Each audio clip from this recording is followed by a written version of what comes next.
Bring some newbies. Okay, well, good morning. I am Louise, and I will be your facilitator today.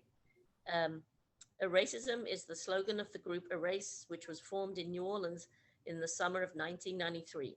We seek ways through person-to-person communication to show that we are committed to treating fellow human beings of all colors with love and respect.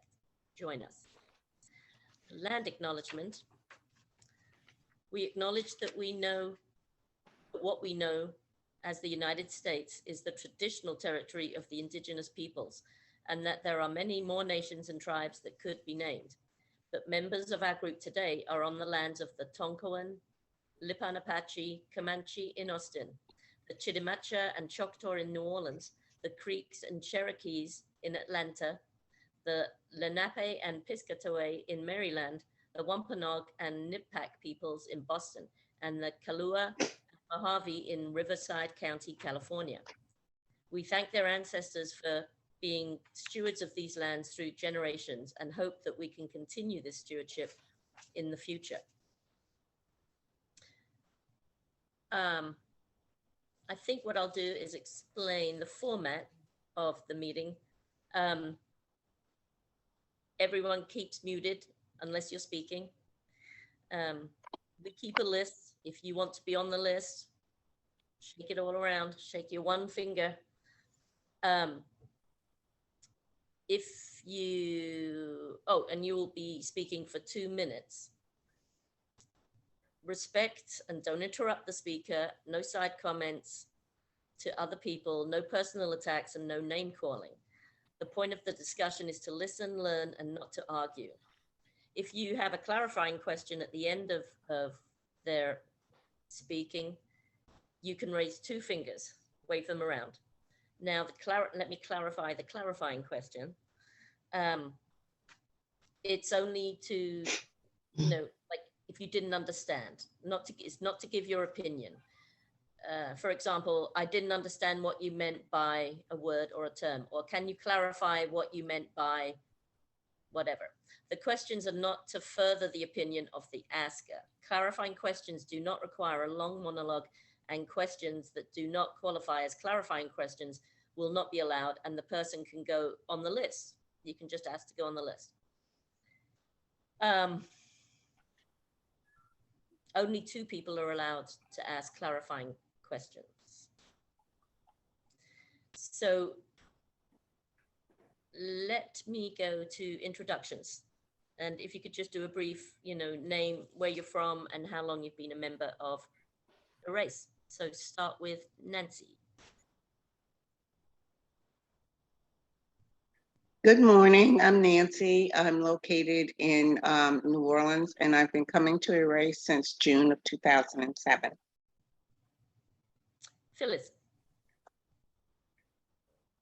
Good morning, I'm in New Orleans, and I've been coming to Erace since the summer of 2008. Stanton. Morning, Stanton, Austin, Texas, about 5 months now. Thank you. Marva. Good morning. My name is Marva. I've been attending Erace post-Katrina. I'm in the greater New Orleans area. Thank you. Thank Jean. you. Jean. Okay, I'm sorry. I'm Jean Walker. I'm in Silver Spring, Maryland, which is part of the, or near Washington, D.C. I've been coming to Erace New Orleans, I think for about 8 months now, at least. I was referred by Beatrice because I belong to the Atlanta group as well. Should be an interesting discussion. And everybody's looking great today. Thank you. Gee, thanks. Marva's beautiful. Nora. Good morning, everybody. I'm Nora. I'm in Austin, and it's maybe almost a year now that I've been attending. Looking forward to it. Thank you. Lynn.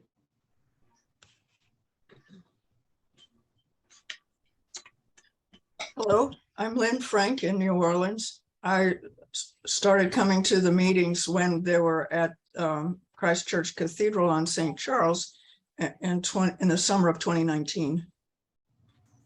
Thank you. Pedro. Good morning, everyone. I've been coming to these meetings, well, not long enough. Thanks. Marion.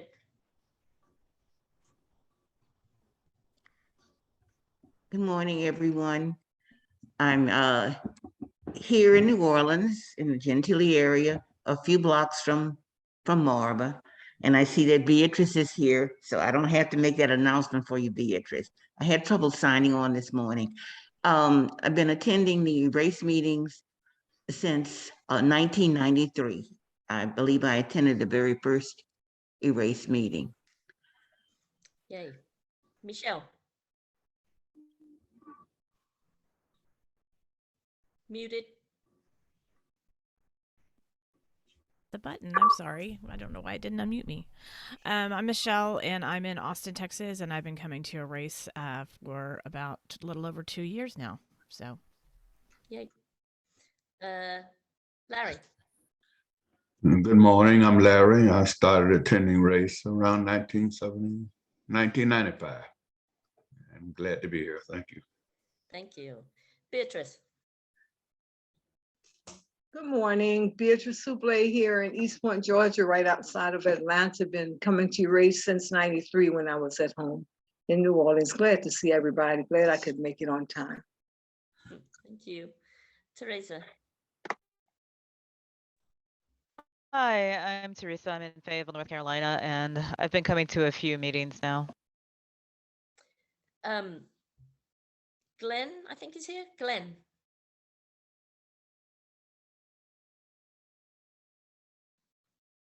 You want to introduce yourself, Glenn? Or not? Okay. Phyllis, can I ask you, because if you can see him raise his hand better than I can, if you can let me know. I will. And also Greer, I think, but she's not here. But if she does, She's not on yet. Yeah, okay, but if she does, can you help me with those two? absolutely. Thank you. Okay, so the reason I bought this topic, and I had gone through quite a few,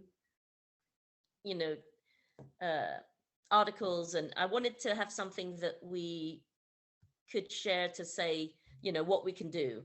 Obviously, there is no very easy solution, obviously, but I thought, I wanted some kind of topic that was kind of to get us going or to get us motivated. So all I have for you is some questions for you to think about during this discussion and maybe answer. So some of them are, do you have faith in the government carrying out their executive orders? Are they enough? What can the common man do? What can white people specifically do? What can Black and brown people do? And who are and what are the qualifications of these so-called racial experts that always comment in these things or make the orders or help advise? So with that being said, I think we will open for discussion. Does anyone want to get on the list first? Unless I've missed something.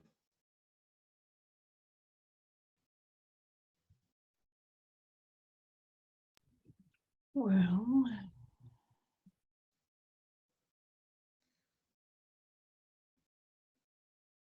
Oh, Lynn. Go ahead, Lynn. I'm getting on the list because nobody else was jumping up, and my thoughts aren't well formulated. The two thoughts are President Biden is doing a lot of things that we don't know about. He's very poor at public relations, it seems to me. These are very important initiatives, and I wish you were talking about them more publicly. Secondly, the posting on the White House website is very general. There are high sounding ideas and words, but the specifics are not there. He ought to have links within the article, or his webmaster should have links within the article to give specific examples, although we can probably fill in some of them for ourselves. But the initiatives sound very good to me, and need to be followed to the greatest degree. That's all. I'll collect my thoughts better after a few minutes. Thank you. So specifically, let's throw this one out there. What do you think white people could be doing more? And I know, Michelle, maybe you have some thoughts on this. I know that we've talked about feeling helpless. Marion, thank you, Marion. You're on. And Beatrice, gotcha.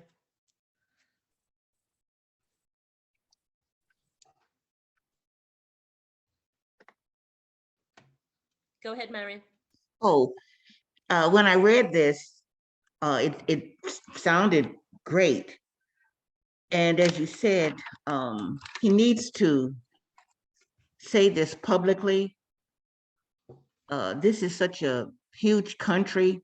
It's spread out thousands of miles. And I really believe that a lot of people need to get this message.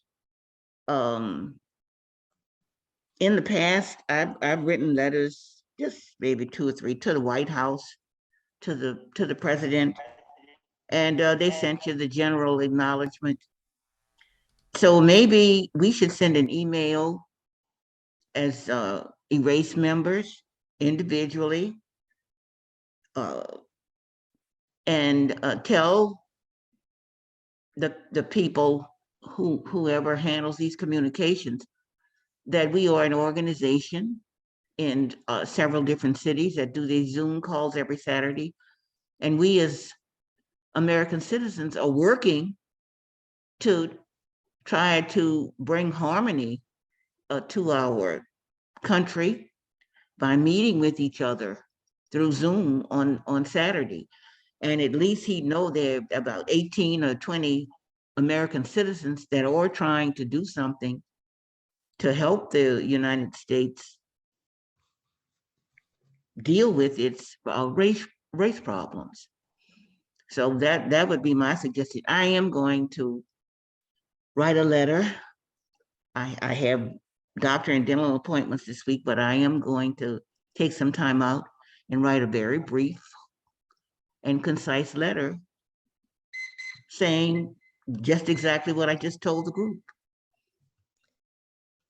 You can finish your thought if you have a thought. No. Oh, I'm done. Okay. I've taken this pill and I hope I made sense. You know, my La La Land pill for this back pain. You So, totally make sense. yeah, so Beatrice. hopefully that's what I am going to do that, write a letter to President Biden and Good idea. offer my suggestion. Beatrice. Yeah, this is so encouraging, and the titles of the different initiatives are just uplifting, and to know that this is happening somewhere.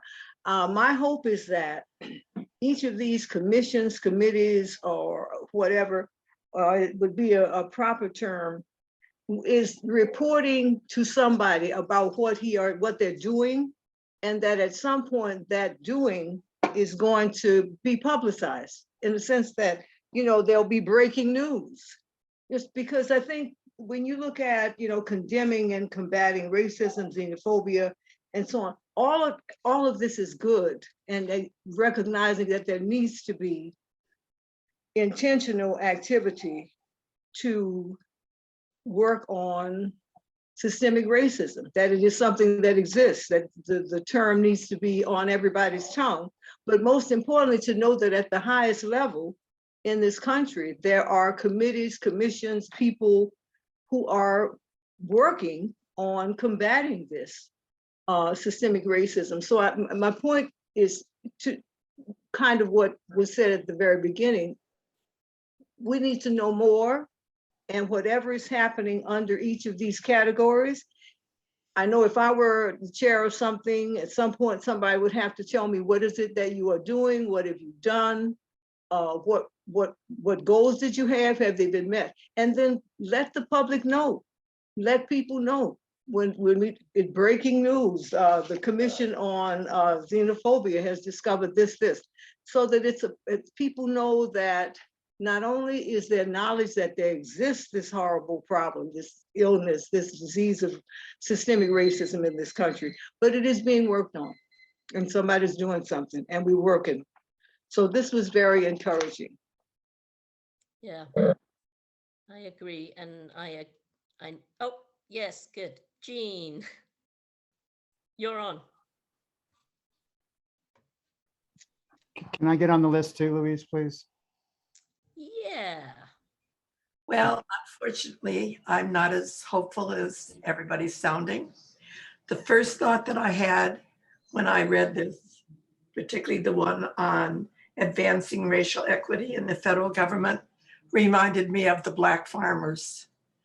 A century ago, 14% of the farmers were Black. Today, it's 1.4%. It has been documented and recognized that there is systemic racism against Black farmers. At one point, I've got lots of statistics. I do have this wonderful byline: Biden withdraws support for Black farmers.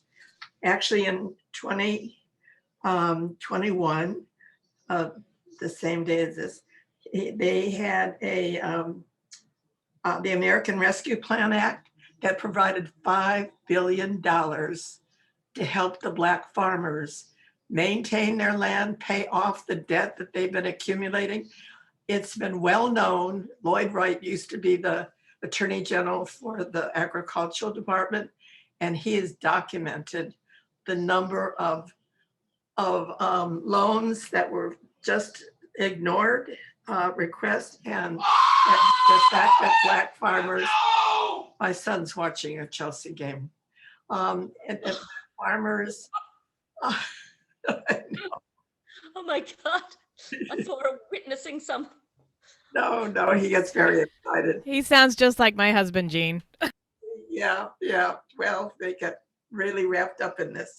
So this $5 billion, immediately bankers and white farmers, they filed suits. In fact, they're pending in Texas, Tennessee, and a third, claiming discrimination because this $5 billion was just to help the Black farmers. And white farmers, 98% of the farmland now is owned by white farmers. Jean, do you want to get back on? Yes, I do. Okay, ma'am, you're on. I mean, you're back on, but not yet.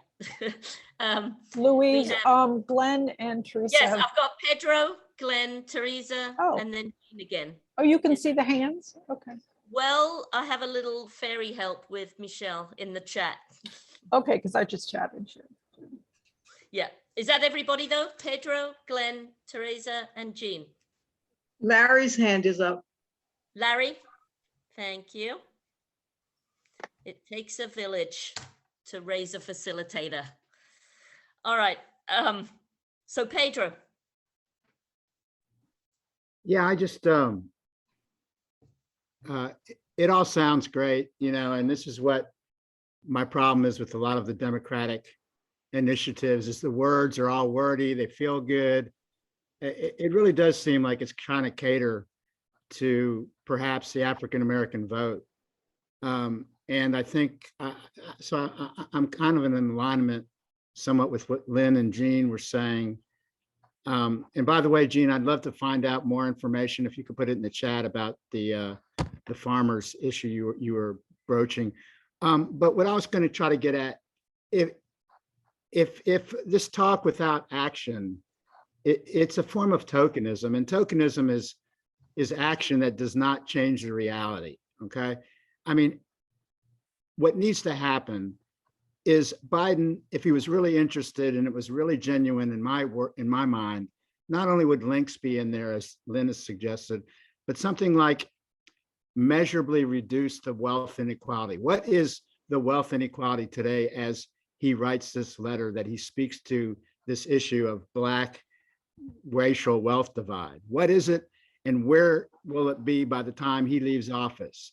You see, they never do this. They never indicate and put it out there on the table for us to see it, measure it, and see if it is just empty words rather than real actions. And I think that's the type of accountability that a real document would have, and would constantly come back maybe every 6 months in order to indicate whether there's been any movement in the right direction on any of these initiatives.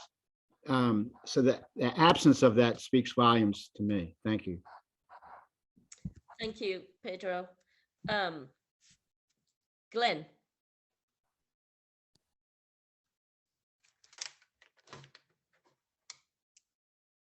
Do you want back on, Pedro? Okay. Can you hear me? Yes, sir. Okay. I think the scientific community has to get involved in explaining how people look different, why people look different, why nature made people, the environment that they lived in for millions of years made them look a certain way. But when everything barrels down, we all, there's but one humanity, we all derive from one ancestor, and Got your career.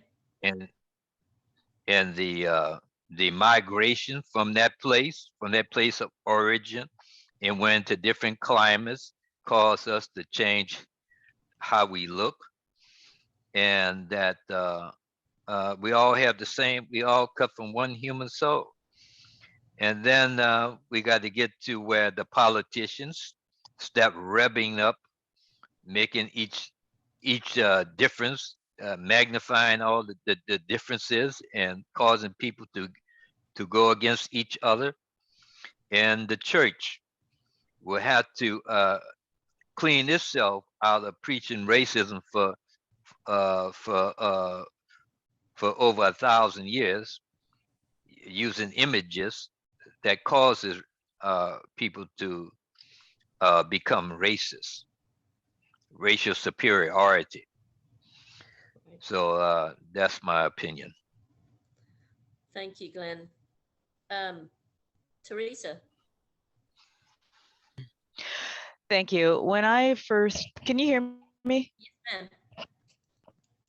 Huh? We can hear you. Oh, okay. I've been having problems with my headset. I'm sorry. When I first read this article, I kind of laughed because it's what I generally think of government and politicians. There's a lot of beautiful, optimistic sounding words, and they even have action verbs, but no really actionable items. And it's a good reminder that it's up to committees or, the action of the people. We outnumber the politicians, first of all. So if we can defeat our own apathy, actually do something. And I mean, just do anything within your wheelhouse, within your power. Right now, I'm collaborating with a group, and I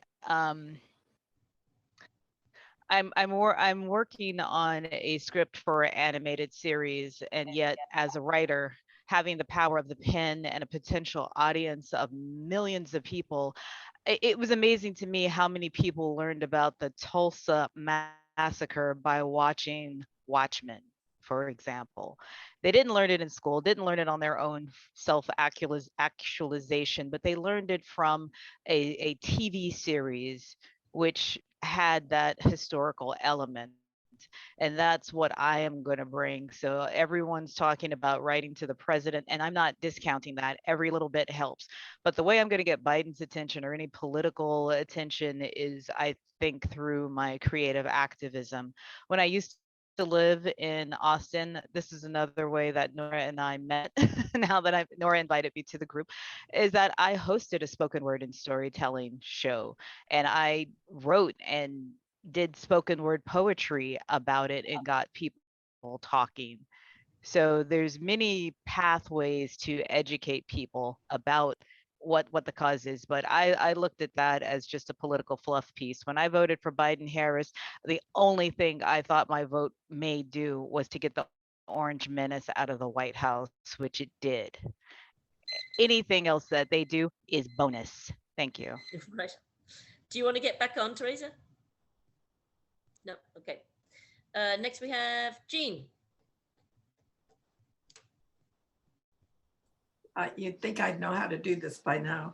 So where I left off was that with the American Rescue Plan Act of 21, there was $5 billion in that legislation that was to help to make up for the systemic discrimination that the farmers, that's been documented over decades, that the Black farmers have experienced. Except that in 2022, the Inflation Reduction Act eliminates Section 1005, which provided for the $5 billion, 50 million of which actually got out before all the suits were filed, apparently. So in the new legislation, it applies to everyone. Instead of specifically referring to Black farmers and the discrimination that they've had, they now reduce the amount of money. I think it's 2 billion instead of 5 billion, and it goes to any disadvantaged farmers. Well, this will just perpetuate the same systemic racism that's been going on for centuries against the Black farmer. And I suggest writing letters about that. So they feel there are five nonprofits that John Boyd, he's the president of National Black Farmers Association, and he released an official statement saying that Biden withdraws support for Black farmers. It's true. It's true. Nothing will change. Tom Vlasic was in the head of the Department of Agriculture he's now in his third term. He was in 2 terms during the Biden administration. Nothing happened then. And Lloyd Wright, one farmer even documented that when he went in with his application for a loan, the local worker for the Department of Ag took it, crushed it up, and threw it in the wastebasket. Well, the man retrieved it, or woman for that matter. My friend is a Black woman farmer. She's in Virginia. And it was funny because I'm reading this and I immediately thought of Black farmers, and she called me.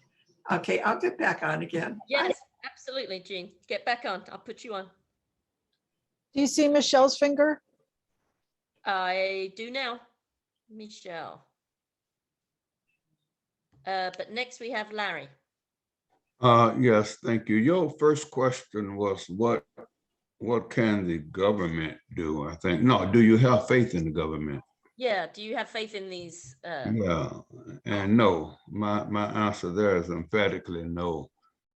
I mean, the government is the cause of why we are where we are. The government is made up of we the people.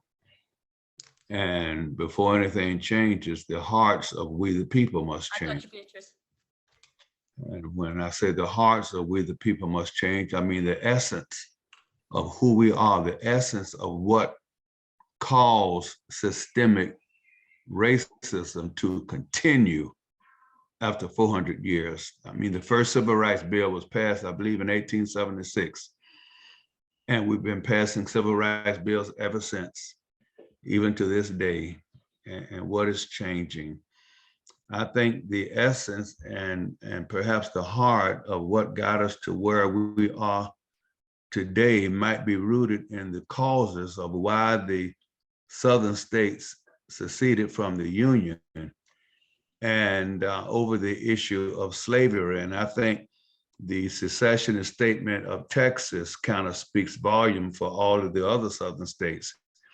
Texas secessionist statement read, "The servitude of the African race as existing in these states is mutually beneficial to both bond and free, and is abundantly authorized and justified by the experiences of mankind and the revealed will of the Almighty Creator, as recognized by all Christian nations."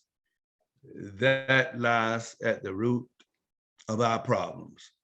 The white church must change. The white church must recognize its evils. And then, if I might finish this, a statement by the Vice President of the Confederacy, Alexander Stevens, made this statement during that time. He says, quote, "Our government is founded upon exactly opposite ideas. Its foundations are laid, its cornerstone rests upon the great truth that the Negro is not equal to the white man, that slavery, subordination to the superior race is his natural and moral condition." And that was an applause from the audience. "This, our new government, is the first in the history of the world based upon this great physical, philosophical, and moral truth." Do you want to get back on, Larry? Yes. Okie dokie. So next we have Greer, and then it's Michelle. Marion has two fingers up for a clarifying Wait, question. we've got a clarifying question for Larry. Go ahead, Marion.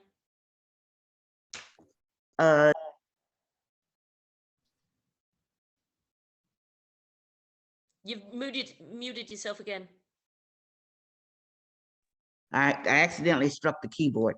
Thank you, Louise. Larry, did I understand you to say that since 18, what was it when this man wrote this? 1876, I think, the first Oh, civil rights yes. bill was And passed. oh, yeah. Okay. And you were saying that a little has changed. Well, I told you all, I'm not a Pollyanna, but don't you think that not being on a plantation or being enslaved, being able to walk around, drive I around? don't think this is a clarifying Point of question. order, I'm getting Marion. to it. Don't you think that being able to come and go somewhat as we please? I think and- Marion asking him what he thinks is not a clarifying Yeah, question. Marion, you can get on the list and then have that open-ended I question. want Larry, I'm just trying to say, don't you think something has changed as far as Black people are concerned since 1876? Did I understand you Larry, to say? next time you get on the list, you can answer that, okay? But now we have Greer. Okay, I wanted that answer. Okay, because Do you have me on the list? Yes, sir, I do. But right. Greer is next. Greer, go ahead. Okay. I have a question. This was presented to the United Nations? This what they were saying they want to do? Yes. Okay, okay. I just want to get that straight before I got into my spiel. Okay. The US is the main country that donates money to the United Nations to the tune of over $11 billion a year. That's 30% of the total revenue of the United Nations. The USA gives so much money that it eclipses countries combined. We stand where we stand right now. We have this organization that we have right now because of how things are in this country. So this little bill or this list of things that need to be changed, we're given the platitudes of this is what we're going to do, but we're standing right here in everything that's going on is legislated. It's been back since the inception of this country, everything that's going on. You have slaves being freed, but yet you found another way to enslave them. The United States have given us an anti-lynching bill, but they won't give us a hate bill. because an anti-lynching bill requires you to die first. But yet Asians have gotten an anti-hate bill. The USA went with the United Nations whenever they wanted to push an agenda, because they give so much money, they use that weight to push any agenda that it wants by saying, hey, we're not going to give you money. And again, we're still standing here. The United States talked about apartheid at the United Nations, and it was doing what it was doing to Black people in America. Anything that's tied to power and money is corrupt. Because if all I have to do is pull my money out of what, I'm sorry. No, that's right. Maria, do you want to? If all I have to do is pull my money out of something because I don't like what's being done, or I can use my money to leverage to get something done, then nothing's ever going to get done that I don't want to get done. And notice where we're standing, nothing is getting done. That's it. Do you want to get back on the list as well? I'll let you know. Thank you. Okay, babe. All right, Michelle. Sorry. Yeah, I mean, I tend to agree with a lot of what's been said around the table here today. And I just have to reiterate my own stance on how things are going to change. And I think that just comes down to a community level change. We have to individually go out in our own communities and change people's minds, or attempt to, I should say. We can't do that. We can attempt to. But I think that's the best way we can each pool our own actions as individuals to create the greatest good at this point. And, you know, I think, like a few people have said, you know, getting involved locally is what's needed, and finding the groups of people that have affinity to what you're trying to achieve and joining their cause. So, you know, I think once we make the changes starting at the local level government wise too, then that eventually might trickle up to the federal government when there's enough of us individually within our communities who ask it of the federal government level. I just think that's the only way that things are going to change, and that's historically how we've seen things have changed. All the civil rights movement organization that went on, that's how it started at the ground level and worked its way up. So I say that again and again. That's the only way I see things changing, and that's the way I'm trying to put my energy into doing things. Thank you, Michelle. I'm just checking. I have Jean, Beatrice, and then Larry. Is that correct? Anyone else? Oh, Stanton. Okay, gotcha.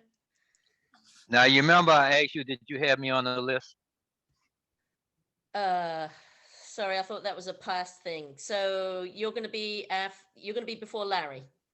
Okay, there'll be Jean, Beatrice, Glenn, Larry, and then Stanton. Yeah. Okay. Jean. Yeah, well, John Boyd, Dr. John Boyd, who is head of the Black Farmers Association, he actually has called upon fellow farmers, neighbors, and friends to join in his call for President Joe Biden to issue a farm foreclosure moratorium to save American farmers, most of whom would be impacted by this would be Black farmers. The Biden mortgage moratorium must include foreclosure protection for USDA Farm Service Agency farm ownership, direct and guaranteed loans. Anyway, you know that there are 5 of these organizations, and this is just perpetuating the discrimination against the farmers. My friend Savannah, who's a Black woman farmer in Virginia, she called last night. It was fortunate. When I was looking for my papers that I had saved about the Black farmers, and she mentioned one farmer she had just heard of recently. This is Black and Indigenous farmers as well. And they also could be Asian American farmers. The thing is that one farmer finally had it, and he just sold the rest of his property and left the country. You know, and we are providing aid to Ukraine farmers, but we're not doing anything to make inequitable for Black farmers in our own country. So there's most of it's, they're under debt, tremendous debt. Anyway, I'm sorry. I may have belabored this a little bit much, but I feel very strongly about this. No, this is what we're here for, and that was a very good point. Doing this stuff. Thank you. Do you want to get back on?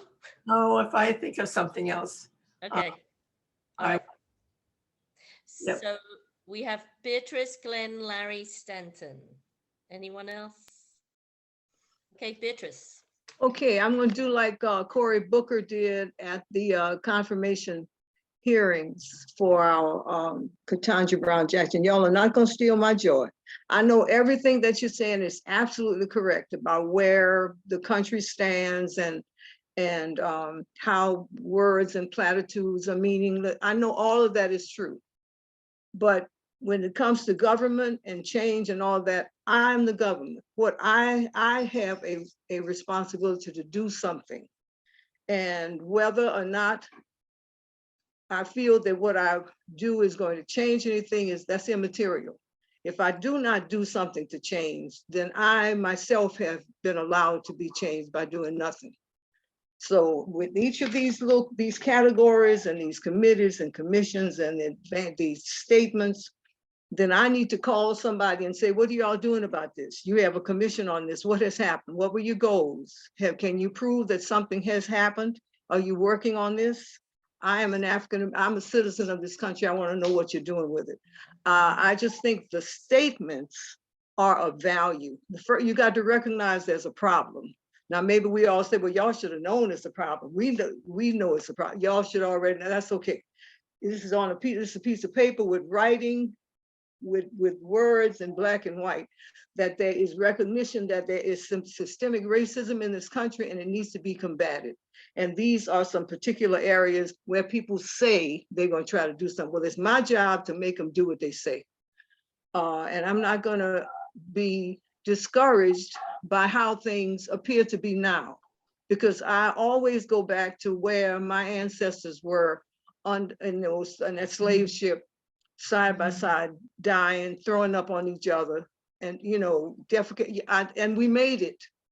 And so I'm not going to be discouraged by the fact that things that should be things that we hope would change, or that all the things that we say. I'm not naive. I'm 78 years old. I lived a long time, and I've sat in the back of buses. I've had people spit on me sitting in sit-ins. I'm not going to be discouraged by the fact that everything that we would like to have changed has not changed, and things that we would hope, especially with the Black farmers. That's a heartbreak. Gina's absolutely correct. But I don't know if the thing has run, but that's all right. I'm gonna say like Cory Booker, y'all ain't gonna steal my joy. I like this paper. Do you want to get back on, Beatrice? I'll wait till it's time to close. I'm good. Thank you, Louise. All right, sweetie. Glenn, take it away.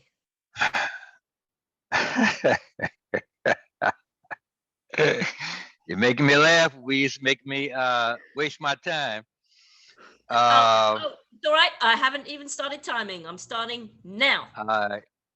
Okay, great. Well, I know we're supposed to, be sociable on this thing, but I think that's just insane to say that nothing has changed since civil rights. That's insane. And that's also a disgrace to say such a thing when so many people sacrifice themselves for the change. Martin Luther King gave up his life. His wife and his children suffered to bring about the change. Medgar Everett got shot. His family suffered personal tragedy for this change to come about. How can you so lightly say that nothing has changed? They died for nothing. They suffered for nothing. All those people were on these freedom bus rides, were attacked, beat up with clubs and brain damage. The Evan Pepper Bridge in Alabama. All of these, all this, these people, and you're telling them that they did all that for nothing because nothing has changed. That's a disgrace.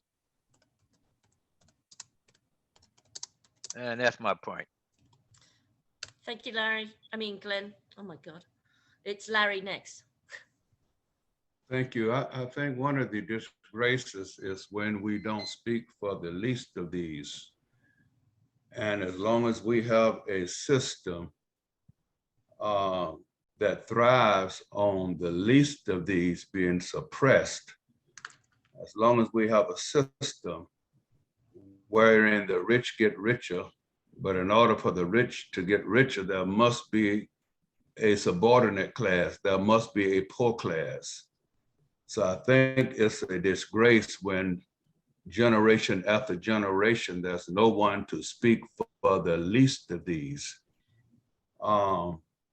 In answer to Marion's question, and I think it's somewhat dangerous, you know, when we have a forum like this and we have so many different mindsets, you know, that we have to phrase a question to be in direct conformity to a certain concept or precept. You know, a question is a question, and people ask questions in different ways.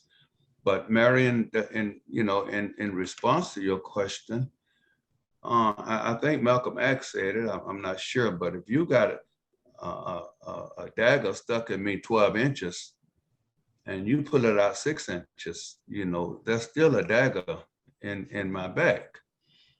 And so to say what has changed, I think is predicated on how we look at the least of these in our society. You know, in the days of slavery, the slave masters would have a house Negro, a house slave, and a field slave. And because the house slave had a few more privileges than the field slave, he thought he was better than the field slave. And sometimes in America, yes, we have blacks, many blacks who have made it, who are very successful. But I don't care who we are, black or white. If we climb the ladder and we forget the least of these, and because we personally may not be suffering from racism or some of the other awful things, there are people who are still suffering. And they're still suffering because there's an attitude, there's a heart issue that hasn't changed in America. Thank you. Larry, do you want to get back on? No, I'm all right now. All right. We have Stanton. And is there anyone else who wants to be on the list after Stanton? Nope. Okay. Teresa raised a finger. Who did? Teresa. Teresa. Okay, sorry. Thank you. So, Stanton, go ahead. Yeah, my question for myself is, can I trust and have confidence in the government to control capitalism that has gone amok and uncontrolled? And if we're talking about farms, family farms have been decimated. Agribusiness has become the prevalent farming entity in the United States. We as nonstop consumers have created new slave conditions in other parts of the world with factories that enslave people and sweatshops that enslave people. So to me, it's a question of capitalism in some sense, that do we control the big corporate entities? Do we regulate them? Do we have enough influence over them as people to say what you're doing to peoples around the world is unfair and unjust? And how do we stop the larger greed from becoming even greedier? So that to me is like even the bigger picture. It's not necessarily the government, because at this point, I believe the government's controlled by corporations. And to me, that's the major problem, not necessarily the government. It's who controls the government. And we, the people, do not control the government at this point in time. I do not believe we are the government. I think the major corporations are the government. Yes, I tend to agree there. Teresa, and then I'm thinking we might close the list anyway and get on with our wrap up. So Teresa, go ahead. Yes, I wanted to comment about the comment about the house slaves and the field slaves. As someone, and you can tell by my light skin, I definitely think of myself as Black. I do know on my mother's side that um, our enslaver, whose last name was Strange, did father children with one of his slaves. He did bequeath or his slave descendants inherited land, which is quite unusual. And so one of the reasons, because that's not a common thing that an enslaver will just say, upon my death, these brown people will get land. But it was the only acknowledgement that we have that, okay, this guy is genetically related to us. And that type of empathy and caring or whatever is something that's not really brought out, but just in the bigger picture of the lack of empathy, there's a lot of separation and division about those people, whoever you want to think of as those people. And how is it that we're still fighting some of the same battles, maybe not to the same degree, but I can go to the African American Museum in DC and still see 100 years ago they were basically making similar arguments. I mean, yes, I don't have to go to a separate bathroom and drink from a separate water fountain, but it was disheartening to see some of the arguments that I'm thinking of. And part of it is people thinking that we are more different than the same.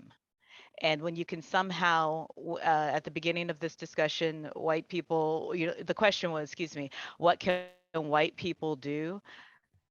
If you can somehow influence or increase empathy among people, especially people who don't look the same, because a lot of stock is put in looks, I think that would be a great thing. And that's not something that is an intangible.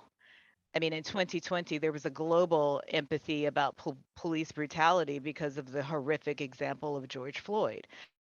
And I'm really happy that Breonna Taylor's case has not closed yet, and that there are consequences being applied to that. So if we just look at the empathy and showing how, I mean, again, and I've talked to this about with other people, I have relatives who don't realize that they're my relative because they're white and they were never told that they had a Black ancestor. Hmm, So we're more alike than different. But okay, thank you. for sure. Don't worry, you'll have a wrap up time as well. Um, so talk about wrap up. We've got a few people that did not speak at all, and those people will have 2 minutes. That's being Leonetta, Nora, Nancy, Phyllis, and Marva. Um, Obviously, everyone can pass if they want, but let's start doing the wrap up with Leonetta. You have 2 minutes. Good morning, everybody. First of all, I wanted to address what Teresa said here in New Orleans and in South Louisiana, mostly because that's what I'm familiar with. White men have always, not most, I'm gonna put it this way, most white men have in the past have recognized their Black descendants and their I'm gonna call them a nice name, concubines, um, children. I've even had that recognized in my family.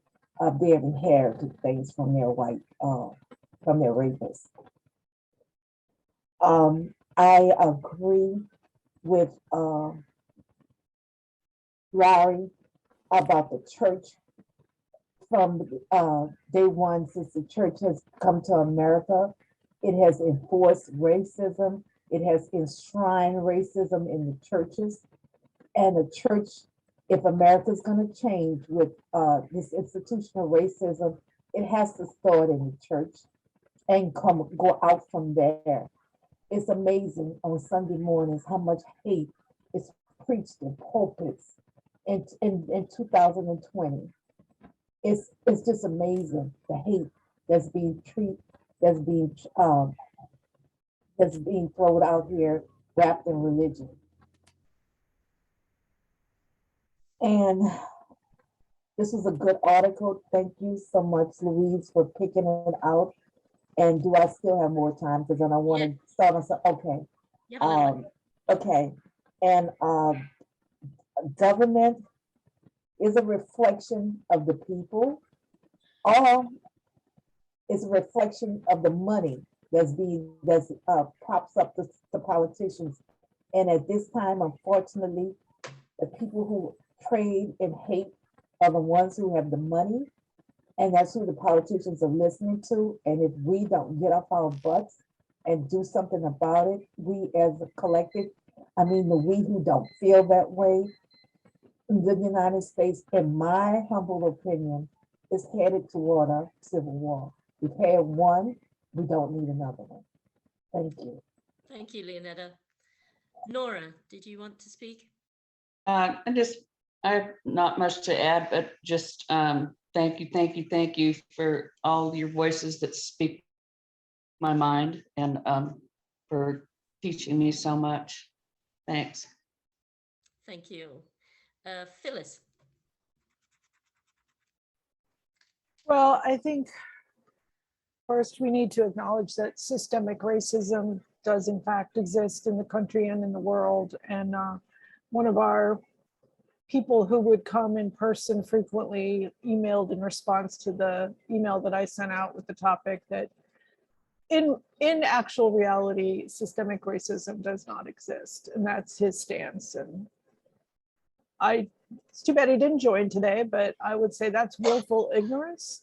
And anytime we encounter somebody with that opinion, I think it should be countered with facts.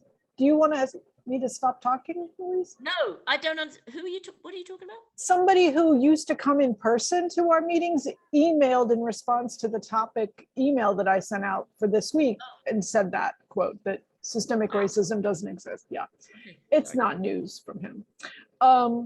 So I agree with the idea that the Biden administration isn't really good. If they are doing things, they're not good at tooting their own horn about it, which you kind of have to do. And the Republicans toot their horns about things they aren't really doing. So, oh, that was a loud thunderclap. I would say I would like to see more from the Democrats in general, like they did on Twitter this week, that every time a Republican said something against the student loan forgiveness, they showed how much they had received in PPP loan forgiveness. It's unusual to see any Democrat clap back, and it was on the White House Twitter account that they did that. And it brought me joy. It really brought me joy, and I hope they keep it up. Thank you. Thank you very much. Thank you, Phyllis. Marva and Nancy are the other two that have not spoken. So Go to article, Louise. Informative discussion.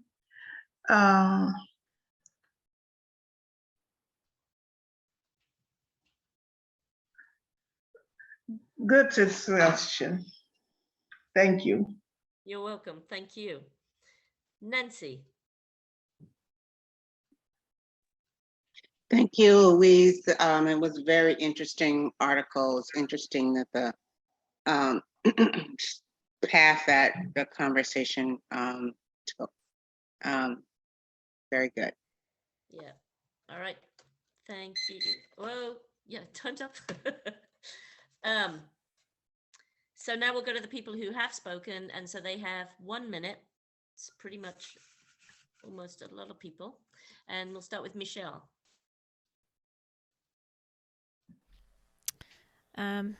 Nice discussion as usual. Thank you, Louise, for facilitating yet again. I appreciate anybody who steps up to do that here in this group.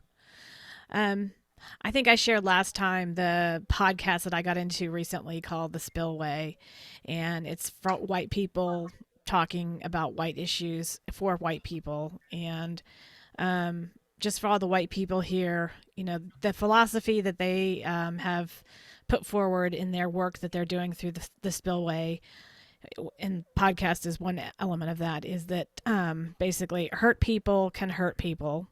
White people are hurting, and our collective healing is required for sustainable change.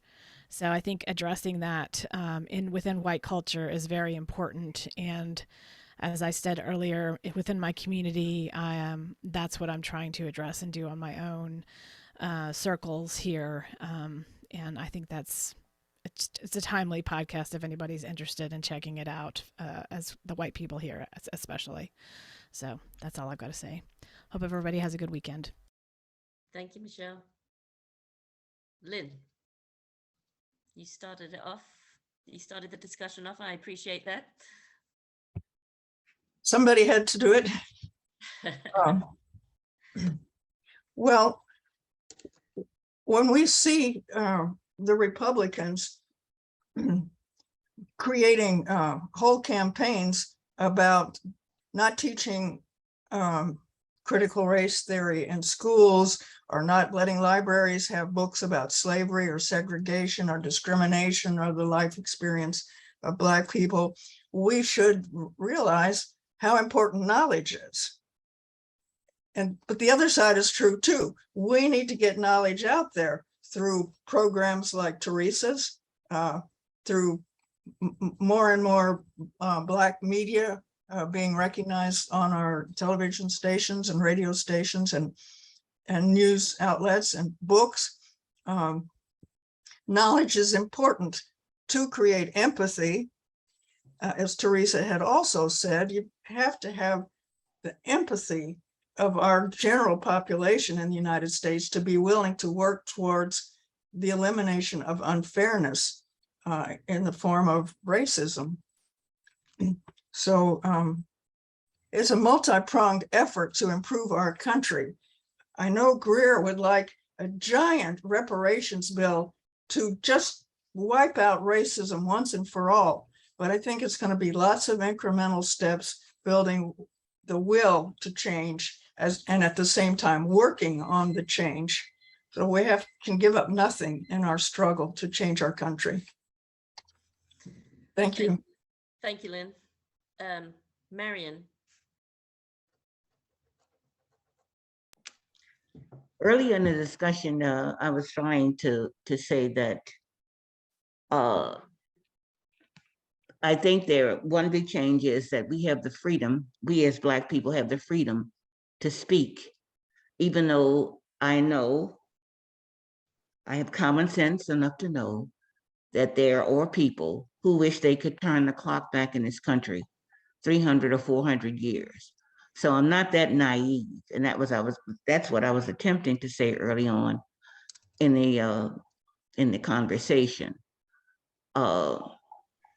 It's really a blessing to be able to sit here in this group of mixed people, a mixture of people, and say what's on your mind without fearing that the Gestapo or the Ku Klux Klan is going to come to my front door and drag me out of here and hang me in this tree in front of my house.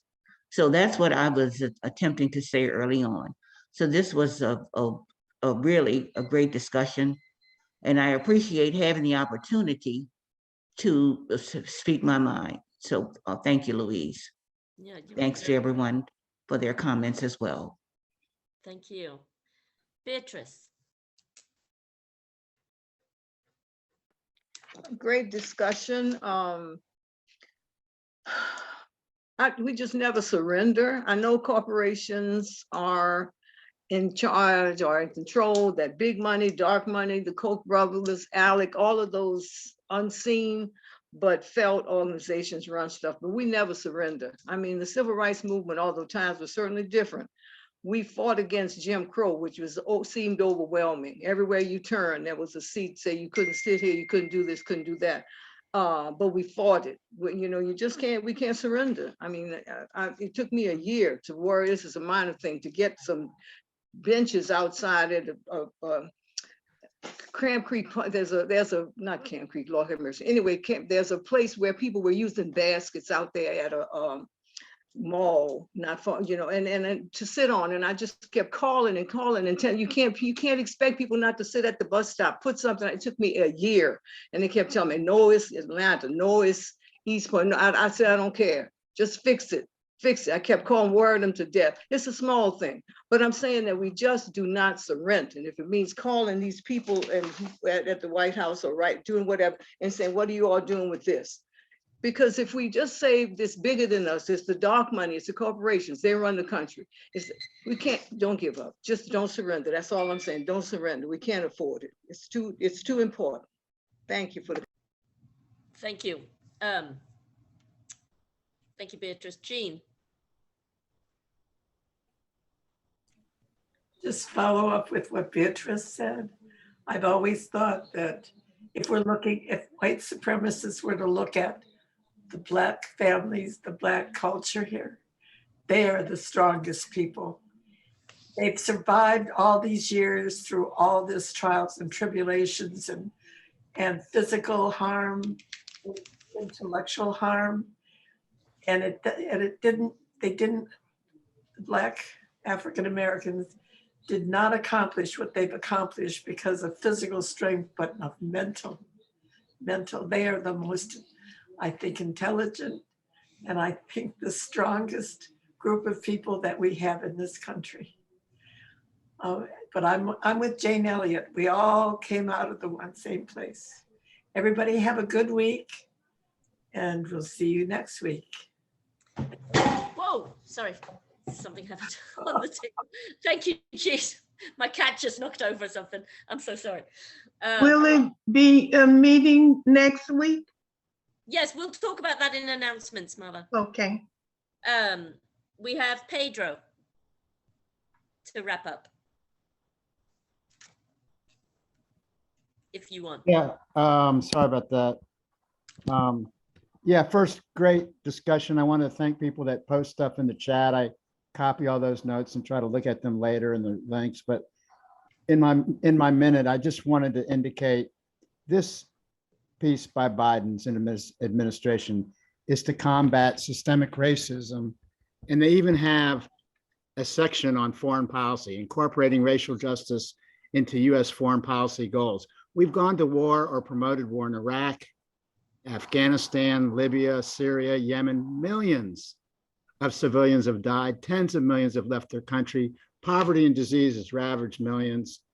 I just ask everyone to consider how differently the plight of Ukrainian civilians, in which some 12,000 civilians have died, a terrible number, but it's been daily portrayed on the mainstream media for the last 6 months, unlike these other countries. I bring this up to ask how this is not systemic discrimination and systemic racism projected as US foreign policy, and ask you why these countries did not get the same attention, and ask you to consider that attention. Anyhow, I really learned so much from some of the other points of view, and really am grateful for the time today and in the past, and look forward to the future. Thank you. Thank you, Pedro. We're always grateful for you. Glenn.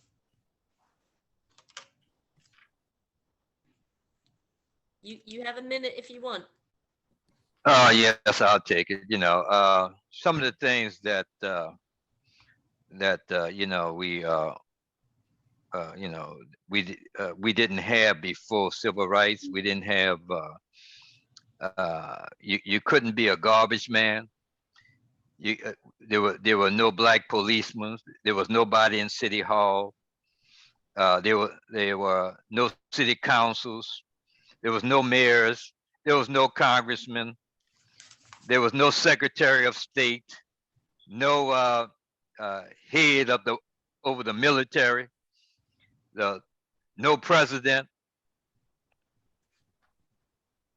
No control of our creative properties. no CEOs of companies. I mean, if I just 1 minute, I just ain't got. I could keep going on and on of the progress we have made, where people who only thing we need to do is to take control of start loving one another and work with one another, and we can be on top tomorrow.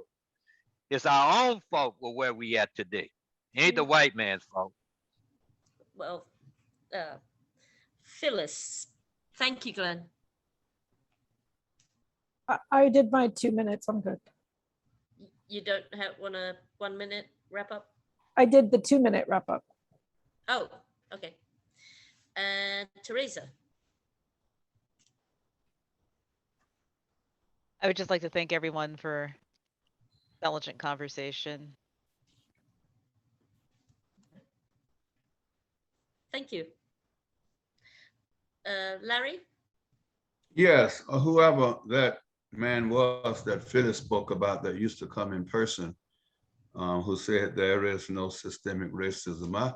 I would love to have such a one at the table. Yeah. I think it do us good. You know, sometimes white people may have a contrary point of view, but they may think, you know, perhaps they're insulting blacks if they really speak their minds or if they say the wrong thing. And that's one of the things that make race conversations so difficult in America. But I think the power of a group such as this is when we have people with contrary points of views, who don't believe that there's systemic racism, let them come to the table and let us have these discussions and see if we can persuade them otherwise. That is where the power of these discussions come in at. You know, if we're all singing in the same choir, singing the same songs and playing to the same music, that's going to always be harmony. But, you know, every now and then somebody got to get off tune. And then the group put them back in line. Hey, thank you so much. Thank you. Nice analogy. You know me, queen of analogies. I love them. Greer, thank you. You got 1 minute if you want, Greer. Okay, I'm gonna say this: corrupt systems create corrupt systems. America has created a cottage industry of being able to enslave people, mainly African Americans. When a government has to pay a company, a prison corporation, for not keeping beds full in their jails, then that's an incentive to keep bodies coming into the jail and not fix the problems that are causing these people to be arrested.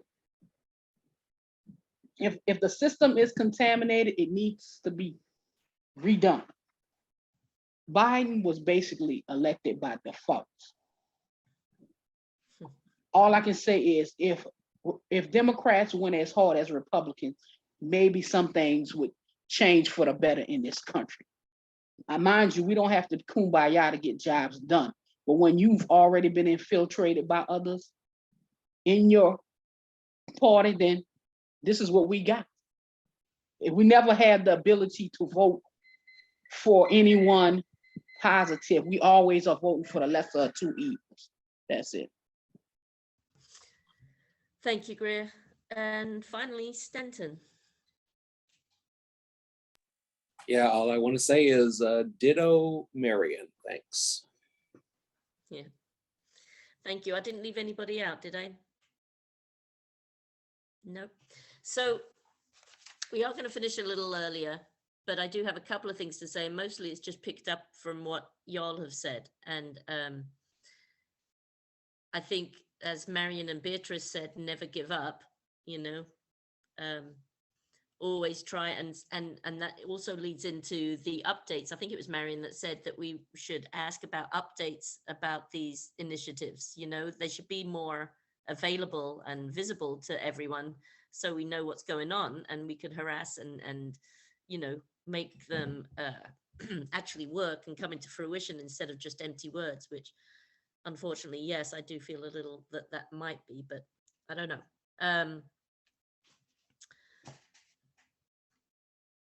I think that was all I had to say. I wrote down other things, but then I can't read my writing. I do have a question for Phyllis. That person was white, I take it. Yes, Silly and question, I guess, but unrepentant and probably unchangeable. but why did they come to the meetings then?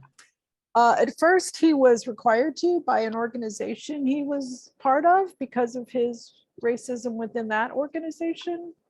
Ah. And then he just came to have a place to spew his hatred, I believe. Well, as Yeah, Larry said, well, since you ain't mentioned no name, I saw him attacking the Capitol on the 6th. No, you didn't. oh, hey, so he's from New Orleans, obviously, and maybe we could, as Larry said, invite him one more time. Just well, he doesn't really do Zoom. He did try to come on once, but he had a really hard time with it. He's not a young person. So I think we should hold this conversation till we caught up. okay, yeah. Do you want me to? Are you finished with your wrap up, yes, Louise? I would say thank you everyone for your comments, and it was a very good discussion. Thank you. I appreciate you all. Love you. Thank you. And so yeah, we can end and